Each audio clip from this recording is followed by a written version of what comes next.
Doctor साहब, मेरी मेरी बच्ची ठीक तो हो जाएगी ना पहले की तरह? हम कोशिश ही कर सकते हैं और पूरी कोशिश करेंगे। हाँ, आप ये पेपर साइन कर दें। क्या लिखा है इसमें? कुछ खास नहीं। अस्पतालों में फॉर्मेलिटीज होती हैं बस, और कुछ नहीं है बस। हमने अस्पतालों का रुख किया ही कहा, और जब अस्पताल देखना नसीब हुआ तो हमारी बच्ची बेसुध पड़ी है बिस्तर पे। डॉक्टर साहब, आप ऑपरेशन कीजिए और खर्चे की परवाह बिल्कुल मत कीजिएगा। कितना टाइम लगेगा ऑपरेशन? हाँ देखिए, क्रिटिकल न्यूरो सर्जरी है, 8 से 12 घंटे लग सकते हैं। पेचीदगी का अंदाजा है हमें। डॉक्टर साहब, आप जल्द से जल्द ऑपरेशन कीजिए। लेकिन आप वादा करें कि शान से पहले की तरह ठीक हो जाए। आप दुआ कीजिए। आपकी भतीजी का बचना एक केस नहीं, एक मौजज़ा है। दिमाग पर सूजन की शुरुआत नजर आ रही है। अगर वक्त ज़्यादा ज़ाया किया तो ये दिमाग पर दबाव बढ़कर कोमा या मौत का सबब बन सकता है। कुछ नहीं होगा, कुछ नहीं होगा। वो थैंक यू डॉक्टर साहब। चल आ जाओ, चल आओ।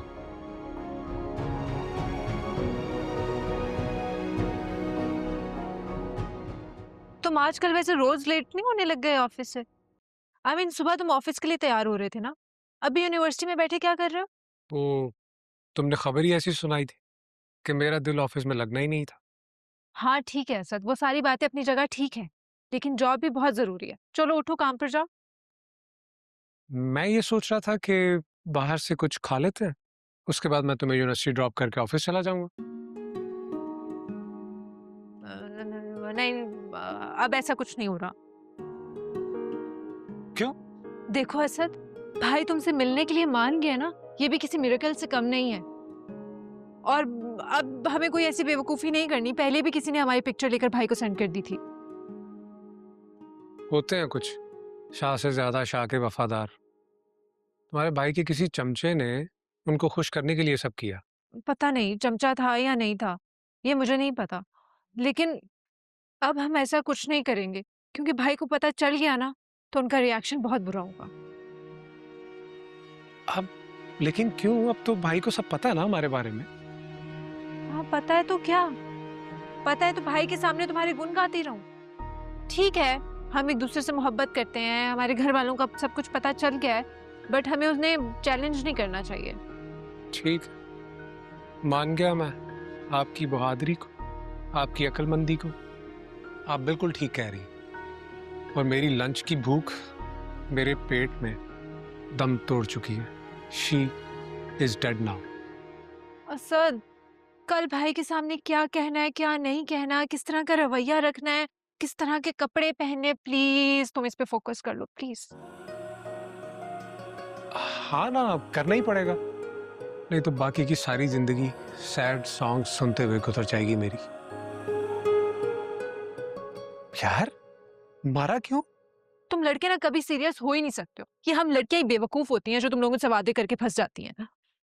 अच्छा फिर एक सीरियस बात करूं। तो सीरियस बात यह है कि मैं जैसा हूं तुम्हें वैसा ही मिलूंगा। नो झूठ एंड नो ओवर कमिटमेंट्स, क्योंकि झूठ की जिंदगी छोटी होती है और हमें तो एक दूसरे के साथ बहुत लंबी जिंदगी गुजारनी है। तुम्हारी यही बातें पसंद है मुझे। चलो आओ, तुम्हें कैफे से कुछ खिला देते हैं, फिर तुम कहोगे कि शादी से पहले ही तुम्हें भूख से मारने लग गई हूं मैं ये सोच रहा था कि अगर कल मैं तुम्हारे भाई से मिलने शेरवानी पहन के चला जाऊं। वेरी फनी, उठो। अब तुम्हारी ये मारने वाली आदत नहीं जाएगी।